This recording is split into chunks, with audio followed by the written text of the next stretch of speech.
പഹൽഗാം ഭീകരാക്രമണത്തിന്റെ നടുക്കുന്ന അനുഭവം പറഞ്ഞ് കൊല്ലപ്പെട്ട രാമചന്ദ്രന്റെ മകൾ ആരതി ഭീകരർ എത്തിയത് പട്ടാള വേഷത്തിലല്ലെന്നും കൊലയാളികളെ കൃത്യമായി കണ്ടുവെന്നും ആരതി ന്യൂസ് മലയാളത്തിനോട് പറഞ്ഞു.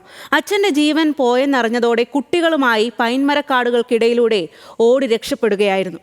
പ്രദേശവാസികളായിരുന്നു തളർന്നിരുന്ന നേരത്ത് സഹായിച്ചതെന്നും ആരതി പറയുന്നു. ആ നിമിഷങ്ങളുടെ ഞെട്ടൽ ആരതിയുടെ കണ്ണുകളിൽ നിന്ന് മാറിയിട്ടില്ല.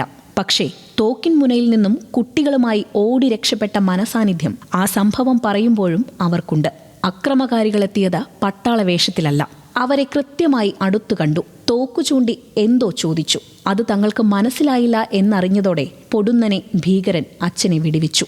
ഈ സമയം മക്കളും അടുത്തുണ്ടായിരുന്നു.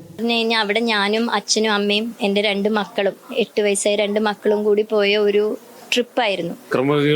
പട്ടാളവേഷത്തിലായിരുന്നു? അല്ല, എൻ്റെ അടുത്തേക്ക് വന്ന ആള് പട്ടാളവേഷമല്ലായിരുന്നു. പിന്നെ പൈൻമരക്കാടുകൾക്കിടയിലൂടെ ഓടി കുട്ടികളെ രക്ഷപ്പെടുത്തുകയായിരുന്നു ലക്ഷ്യം.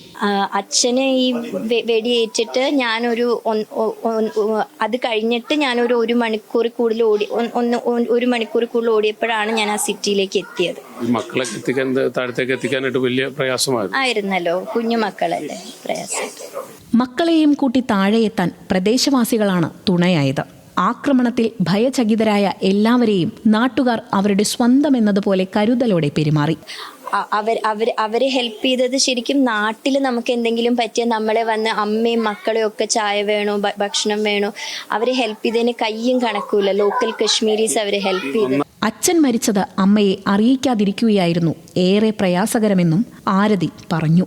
അച്ഛൻ പോയി കഴിഞ്ഞ് അമ്മയും ഇത് അറിയിക്കാൻ പാടില്ല. അമ്മയെ അറിയിക്കാണ്ട് എങ്ങനെയെങ്കിലും നാട്ടിലെത്തിക്കണം. അപ്പൊ പിന്നെ നമ്മൾ സ്വന്തമായിട്ട് നമുക്ക് വരും ആ ഒരു സിറ്റുവേഷൻ വരുമ്പോൾ ആരും ഇല്ലാണ്ട് നമ്മളാണ് നമ്മുടെ ഫാമിലിയെ നോക്കണ്ടേന്നുള്ളത് വരുമ്പോൾ അച്ഛനെ കണ്ടുപിടിക്കണം, അച്ഛനെ കൊണ്ടുപോകണം.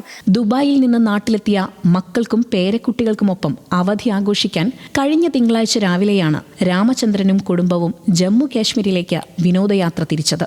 പഹൽഗാമിൽ കുതിരസവാരിക്കായി എത്തിയപ്പോഴായിരുന്നു ഭീകരാക്രമണം. സന്തോഷത്തിന്റെ സമയത്തിനിടെ പൊടുന്നനെ കൺമുന്നിൽ അച്ഛൻ വെടിയേറ്റു മരിച്ച നടുക്കം ഇനിയും കുടുംബത്തിന് വിട്ടുമാറിയിട്ടില്ല. News desk, news Malayalam.